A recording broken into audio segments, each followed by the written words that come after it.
Mama byli z domu mąką, tata byli z domu mąką. Jo przyjechał tu za chlebem, no bo nie za mąką.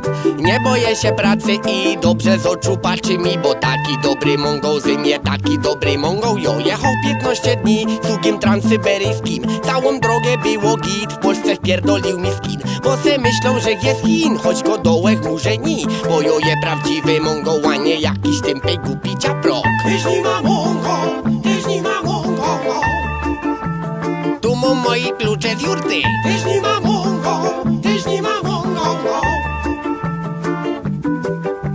Kebaby wlazły mi, tu najlepiej z dań polskich. Dziennie wdupia se ze ci, choć go dają, że je głupi. Wyjebane na to mum, potem se pozbieram złom. Bo to jo prawdziwy mągą, jeżek jo prawdziwy mągą, jo.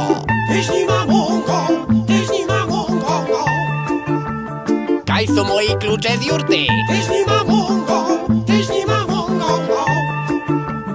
Kaj te chuje są. W Mongolii jedli my 2 razy na 4 dni. Z czasem zbrzydły się już mi grillowane psy i koty. Padołek w końcu ni, zatrzasłeś za sobą drzwi. Bo jo je prawdziwy mągą, a nie jakiś tępej głupi ciaprok. Tyś nie ma mąką, tyś nie ma mąką. To wej moi klucze z jurty. Tyś nie ma mąką, tyś nie ma mąką.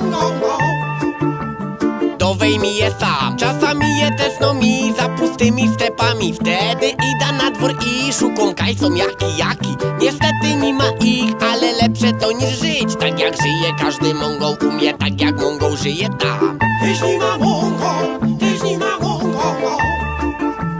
Tu są moje klucze z jurty. Tyś nie ma mąką, tyś nie ma mąką. Tukej one są. Mama byli z domu mągą, tata byli z domu mągą. Jo przyjechał tu za chlebem, no bo nie za mąką. Nie boję się pracy i dobrze z oczu patrzy mi, bo taki dobry mągą z mnie, taki dobry mągą, jo.